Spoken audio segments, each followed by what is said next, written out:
Bismillahirrahmanirrahim. Assalamualaikum warahmatullahi wabarakatuh.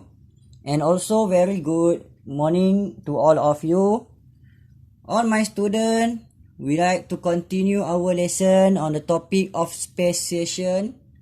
On previous lesson, you learned that the speciation is very crucial process to form the evolution that create a new species. So dia adalah satu proses melibatkan satu evolusi. Saya guna perkataan evolusi. Saya gemar guna perkataan ini. Sebab dia adalah satu proses menyamar dari masa ke semasa. Evolution ini berlaku untuk menghasilkan satu spesies baru. Nah, kamu belajar bahawa definisi satu spesies kepada satu spesies yang lain adalah satu benda yang mesti menghalang proses reproduction yang berlaku untuk menghasilkan the fertile offspring, dan juga offspring itu mestilah viable. Baik pelajar, kita juga dah belajar bahawa kaedah mode of the speciation. The mode of speciation akan berlaku dalam dua situasi. Yang pertama adalah satu situasi yang berlaku dekat different geographical area, dan yang kedua adalah yang berlaku pada same geographical area. Baik pelajar, sekarang kita akan go very detail kepada speciation yang berlaku dekat different geographical area.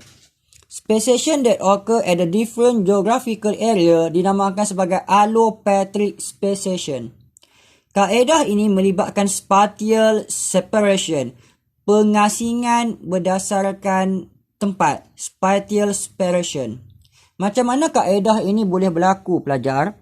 Yang pertama sekali kita akan lihat dia numbering by numbering. The first one adalah two subpopulation arise. Highlight perkataan two subpopulation. Maksudnya daripada satu populasi mewujudkan two subpopulation. Dan penghasilan two subpopulation ini adalah arise due to geographical barrier. Highlight perkataan geographical barrier.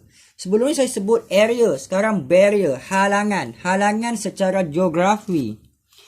Ia berlaku apabila kamu nampak satu subpopulation ini diasingkan kepada dua subpopulation. This is subpopulation number 1 and this is subpopulation number 2. Dan dia pengasingan ini berlaku disebabkan satu halangan. Barrier daripada aspek geografi. Geographical barrier. Inilah geographical barrier yang mengasingkan subpopulation number 1 dengan subpopulation number 2. Baik pelajar. Sekarang saya nak kamu faham contoh-contoh geographical barrier yang boleh mengasingkan two subpopulation tadi. Yang pertama adalah mountain ranges. Jurang gunung ya. Yang kedua adalah river. Yang ketiga adalah sea. So mungkin ada sungai yang mengasingkan dua subpopulation ini. Apabila dua subpopulation itu diasingkan, bagaimana kewujudan spesies baru boleh terbentuk? Dia akan, yang pertama sekali dia mesti menghalang gene flow. The gene flow prevent between two subpopulation. Means that, apa maksudnya dekat sini? Subpopulation number 1 dengan subpopulation number 2 tidak boleh mengkongsi gene yang sama. Pada sebelum ini, A dengan A boleh saling melakukan proses fertilization. Maksudnya dekat sini, the allele from this A boleh transfer kepada allele kepada A ini, dan allele daripada A ini boleh ditransfer kepada allele A di sini. Namun begitu, halangan ini menghalang kedua-dua proses itu berlaku. Oleh yang demikian, organism is adapt to the new condition. So this region akan adapt kepada environment tertentu, dan this subpopulation akan adapt kepada environment yang tertentu. Highlight perkataan adapt. The organism adapt to the new condition. Dan bila dia adapt kepada satu-satu keadaan baru, dia akan membawa kepada natural selection, dan yang kedua adalah genetic drift. Natural selection adalah satu proses adaptasi kepada environment yang tertentu, dan organism yang well adapt akan survive and reproduce. Maka dia akan menghilangkan beberapa allele, dia akan menambahkan beberapa allele baru. Dan genetic drift adalah perubahan allele frekuensi pada small subpopulation. So perubahan allele frekuensi amat penting untuk berlaku pada subpopulation yang akan mewujudkan satu pergerakan allele yang tertentu. Contohnya allele tinggi akan banyak di sini dan allele rendah banyak di sini. So apabila berlaku keadaan allele yang berubah itu, maka allele and genetic frequency change. Allele and genetic frequency change ini akan membawa kepada benda yang kita namakan sebagai evolution. Evolution biasanya akan berlaku apabila allele dan genetic frequency change. Highlight allele, highlight genetic, highlight frequency. So maksudnya dekat sini, spesies dekat kawasan ni banyak yang tinggi-tinggi dan spesies di sini banyak yang rendah-rendah. Akhirnya dari masa ke semasa evolusi terus berlaku dan terus berlaku sehinggalah apabila evolusi ini mewujudkan reproductive isolation. Reproductive isolation establish. Reproductive isolation ini adalah halangan untuk membiak sesama antara satu sama lain. So apabila dekat sini A cuba membiak dengan B dan B cuba membiak bersama A, keadaan itu tidak berlaku apabila ada halangan reproduktif.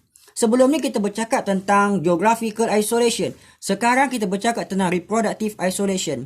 So apabila reproductive isolation ni establish, maka evolution itu berjaya mewujudkan new species. It's very important to understand here, the new species akan terbentuk apabila reproductive isolation established. Nampak tak kronologi pelajaran ini? Yang pertama saya bercakap kedua-dua subpopulation ini diasingkan.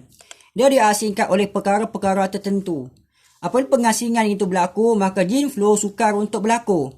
Kemudian ini akan adapt kepada environment tertentu, ini akan adapt pada environment tertentu. Akhirnya, dia akan mewujudkan natural selection yang akan menghasilkan genetic drift. Natural selection penting untuk ubah allele frekuensi, genetic drift juga penting untuk ubah allele frekuensi. Akhirnya, allele frekuensi dan genetic frekuensi berubah, ini mewujudkan evolution. Dan ini apabila dia adapt kepada tempat tertentu, dia akan jadi sangat tinggi. Dan ini apabila dia adapt pada keadaan tertentu, dia akan jadi rendah. Akhirnya, kuda tinggi dan kuda rendah tak dapat lagi membiak satu sama lain dalam tempoh masa sangat panjang. Maka dia wujudkan reproductive isolation. Akhirnya, kuda tinggi akan jadi zirafah, kuda rendah akan jadi tenuk. Maka two new species arise. Baik pelajar, sekarang kita tengok kepada sympatric speciation. Sympatric speciation berbeza dengan allopatric speciation. Sebab sympatric speciation adalah berlaku dalam same geographical area. Dia tidak wujudkan geographical isolation. Tidak ada mountain ranges di sini.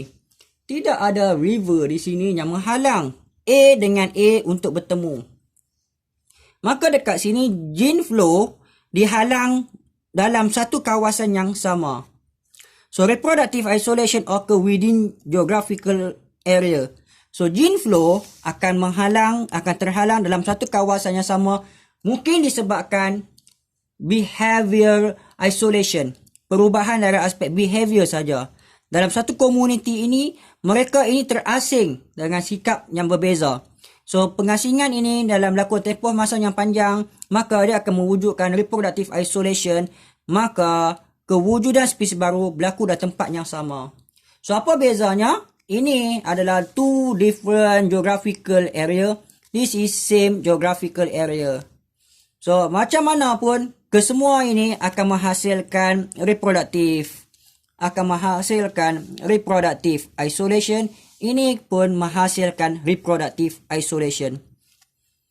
So itu saja pelajaran kita berkaitan dengan allopatric and sympatric speciation. I hope you understand about both part very well. Bye semua.